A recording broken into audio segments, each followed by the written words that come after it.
Hello, little dreamers, and welcome to the Story Pillow, where magical tales and timeless adventures unfold every night.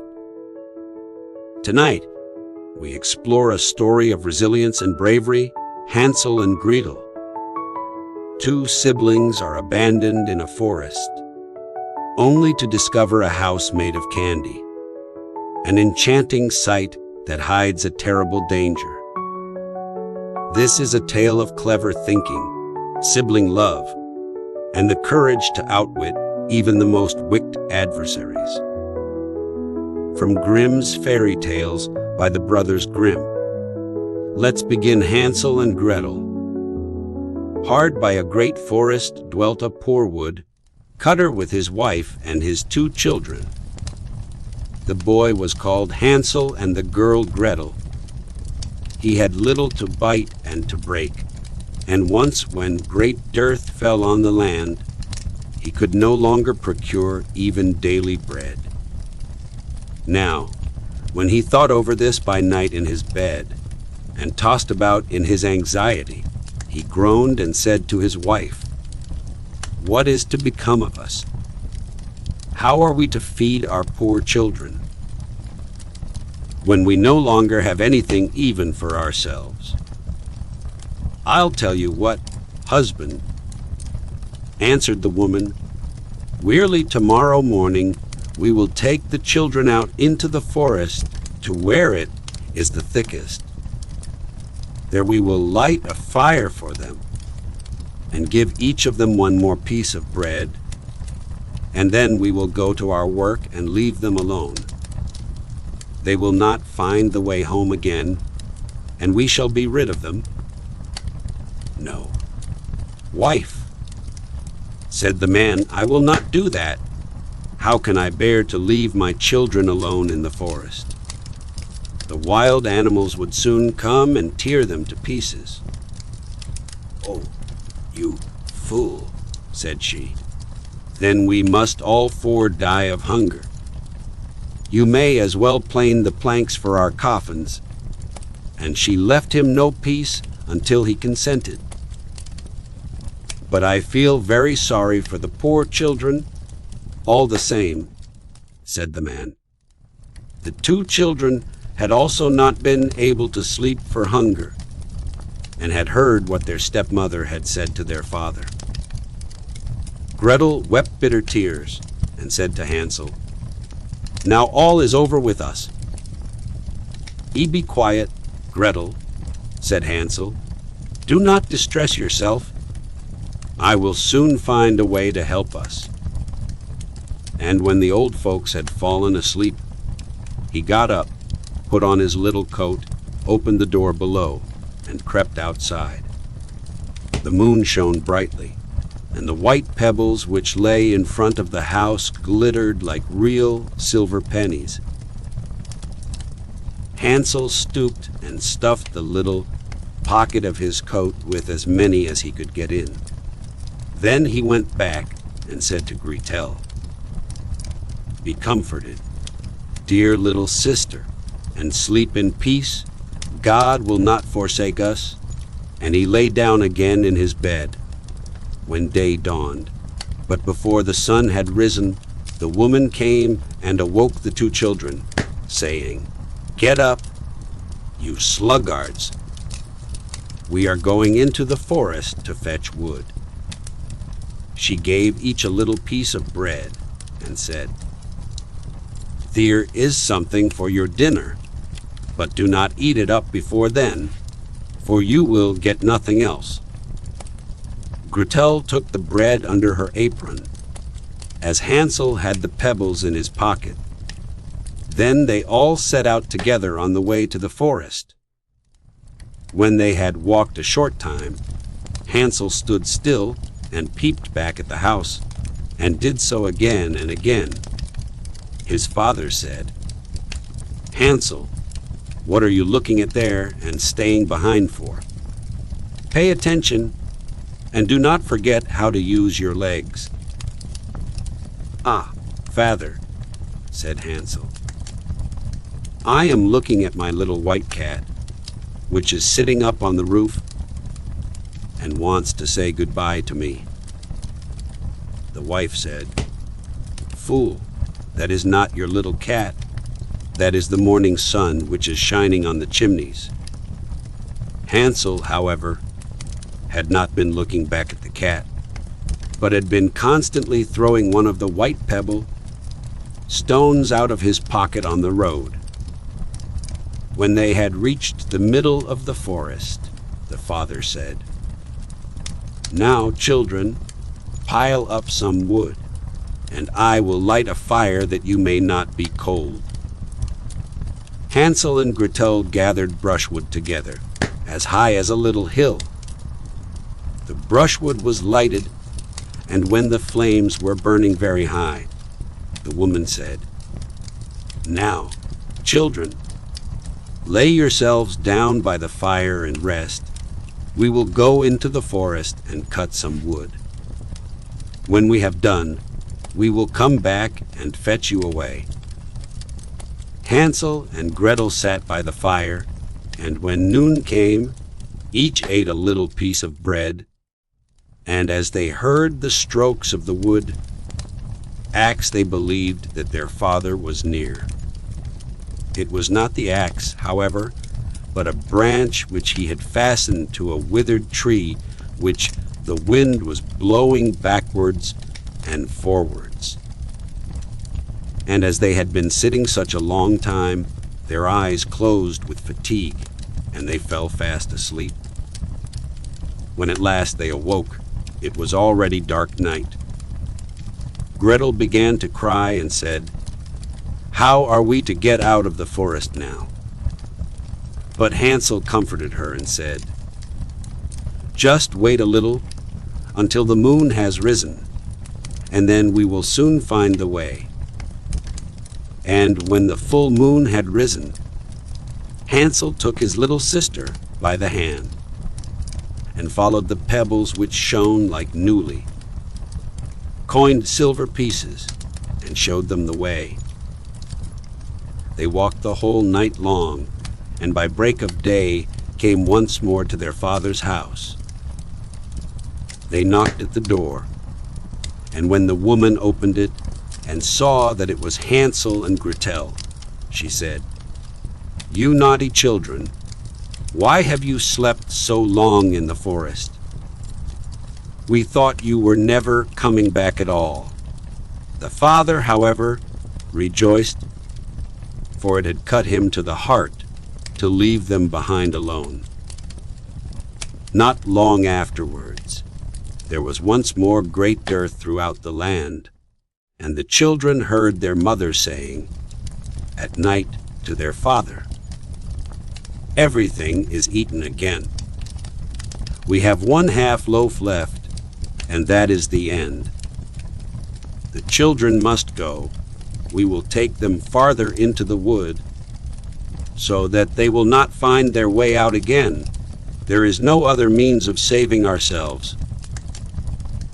The man's heart was heavy, and he thought, "It would be better for you to share the last mouthful with your children." The woman, however, would listen to nothing that he had to say, but scolded and reproached him. He who says A must say B likewise, and as he had yielded the first time, he had to do so a second time also. The children, however, were still awake and had heard the conversation. When the old folks were asleep, Hansel again got up and wanted to go out and pick up pebbles as he had done before. But the woman had locked the door, and Hansel could not get out.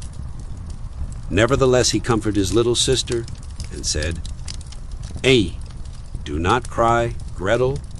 Go to sleep quietly. The good God will help us." Early in the morning came the woman and took the children out of their beds. Their piece of bread was given to them, but it was still smaller than the time before. On the way into the forest, Hansel crumbled his in his pocket, and often stood still and threw a morsel on the ground. "Hansel, why do you stop and look round?" said the father. "Go on." "I am looking back at my little pigeon which is sitting on the roof and wants to say goodbye to me," answered Hansel. "Fool," said the woman, "that is not your little pigeon. That is the morning sun that is shining on the chimney." Hansel, however, little by little, threw all the crumbs on the path. The woman led the children still deeper into the forest, where they had never in their lives been before. Then a great fire was again made, and the mother said, "Just sit there, you children, and when you are tired you may sleep a little. We are going into the forest to cut wood, and in the evening when we are done, we will come and fetch you away." When it was noon, Gretel shared her piece of bread with Hansel, who had scattered his by the way. Then they fell asleep and evening passed, but no one came to the poor children. They did not awake until it was dark night, and Hansel comforted his little sister and said, "Just wait, Gretel, until the moon rises, and then we shall see the crumbs of bread which I have strewn about. They will show us our way home again." When the moon came they set out, but they found no crumbs, for the many thousands of birds which fly about in the woods and fields had picked them all up. Hansel said to Gretel, "We shall soon find the way." But they did not find it. They walked the whole night, and all the next day too, from morning till evening. But they did not get out of the forest, and were very hungry, for they had nothing to eat but 2 or 3 berries, which grew on the ground. And as they were so weary that their legs would carry them no longer, they lay down beneath a tree and fell asleep. It was now 3 mornings since they had left their father's house. They began to walk again, but they always came deeper into the forest, and if help did not come soon, they must die of hunger and weariness.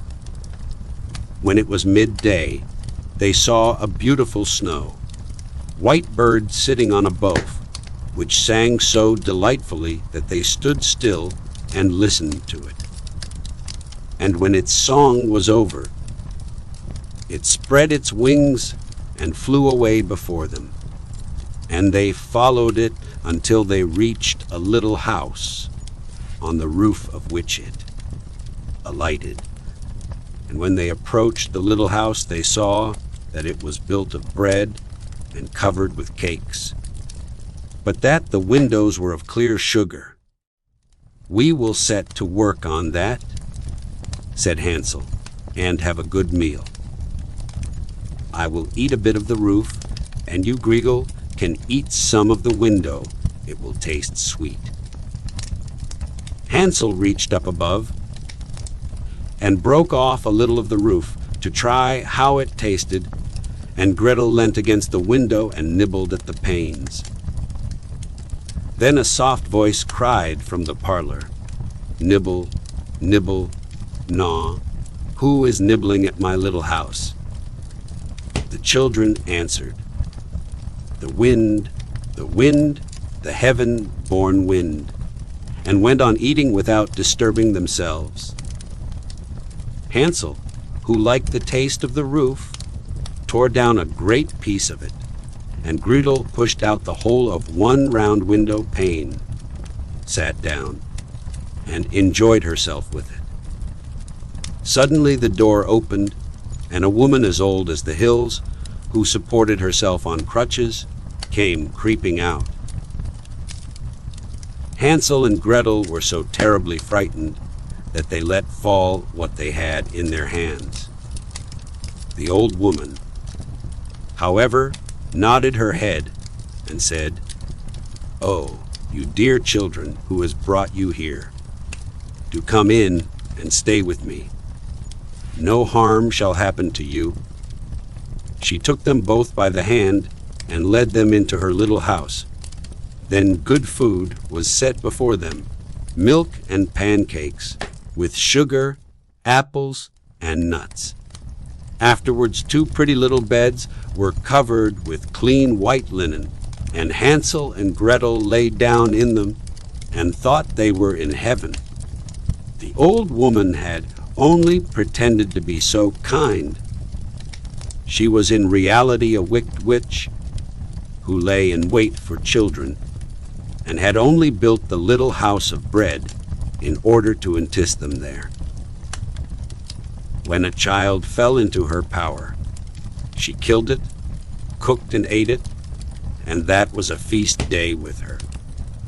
Witches have red eyes and cannot see far, but they have a keen scent like the beasts and are aware when human beings draw near.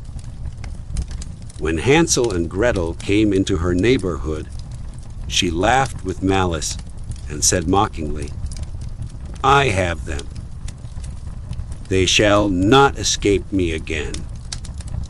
Early in the morning, before the children were awake, she was already up, and when she saw both of them sleeping and looking so pretty, with their plump and rosy cheeks, she muttered to herself, "That will be a dainty mouthful."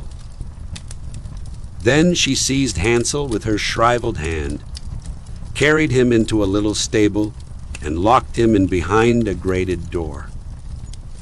Scream as he might, it would not help him. Then she went to Gretel, shook her till she awoke, and cried, "Get up, lazy thing, fetch some water, and cook something good for your brother. He is in the stable outside, and is to be made fat. When he is fat, I will eat him." Gretel began to weep bitterly, but it was all in vain, for she was forced to do what the wicked witch commanded. And now the best food was cooked for poor Hansel, but Gretel got nothing but crab shells. Every morning the woman crept to the little stable and cried, "Hansel, stretch out your finger that I may feel if you will soon be fat." Hansel, however, stretched out a little bone to her, and the old woman, who had dim eyes, could not see it, and thought it was Hansel's finger, and was astonished that there was no way of fattening him. When 4 weeks had gone by, and Hansel still remained thin, she was seized with impatience, and would not wait any longer. "Now, then, Gretel," she cried to the girl, "stir yourself, and bring some water. Let Hansel be fat or lean. Tomorrow I will kill him and cook him." Ah, how the poor little sister did lament when she had to fetch the water, and how her tears did flow down her cheeks. "Dear God, do help us," she cried. "If the wild beasts in the forest had but devoured us, we should at any rate have died together." "Just keep your noise to yourself," said the old woman. "It won't help you at all." Early in the morning, Gretel had to go out and hang up the cauldron with the water and light the fire. "We will bake first," said the old woman. "I have already heated the oven and kneaded the dough." She pushed poor Gretel out to the oven, from which flames of fire were already darting. "Creep in," said the witch, "and see if it is properly heated, so that we can put the bread in." And once Gretel was inside, she intended to shut the oven and let her bake in it, and then she would eat her too. But Gretel saw what she had in mind and said, "I do not know how I am to do it. How do I get in?" "Silly goose," said the old woman. "The door is big enough. Just look, I can get in myself." And she crept up and thrust her head into the oven. Then Gretel gave her a push that drove her far into it, and shut the iron door and fastened the bolt. Oh, then she began to howl quite horribly, but Gretel ran away, and the godless witch was miserably burnt to death. Gretel, however, ran like lightning to Hansel, opened his little stable, and cried, "Hansel, we are saved. The old witch is dead." Then Hansel sprang like a bird from its cage when the door is opened. How they did rejoice and embrace each other, and dance about and kiss each other. And as they had no longer any need to fear her, they went into the witch's house, and in every corner there stood chests full of pearls and jewels. "These are far better than pebbles," said Hansel, and thrust into his pockets whatever could be got in, and Gretel said, "Two will take something home with me," and filled her pinafore full. "But now we must be off," said Hansel, "that we may get out of the witch's forest." When they had walked for 2 hours, they came to a great stretch of water. "We cannot cross," said Hansel. "I see no foot, plank, and no bridge." "And there is also no ferry," answered Gretel. "But a white duck is swimming there. If I ask her, she will help us over." Then she cried, little duck, dost thou see? Hansel and Gretel are waiting for thee. There's never a plank or bridge in sight. Take us across on the back so white." The duck came to them, and Hansel seated himself on its back and told his sister to sit by him. "No," replied Gretel, "that will be too heavy for the little duck. She shall take us across, one after the other." The good little duck did so, and when they were once safely across, and had walked for a short time, the forest seemed to be more and more familiar to them, and at length they saw from afar their father's house. Then they began to run, rushed into the parlor, and threw themselves round their father's neck. The man had not known one happy hour since he had left the children in the forest. The woman, however, was dead. Gretel emptied her pinafore until pearls and precious stones ran about the room, and Hansel threw one handful after another out of his pocket to add to them. Then all anxiety was at an end, and they lived together in perfect happiness. My tale is done. There runs a mouse. Whosoever catches it may make himself a big fur cap out of it. Thank you for joining us tonight on the Story Pillow. Hansel and Gretel reminds us of the importance of courage, love, and finding strength within ourselves. As you drift to sleep, may your dreams be filled with candy houses, magical forests, and clever heroes. Sleep well and good night.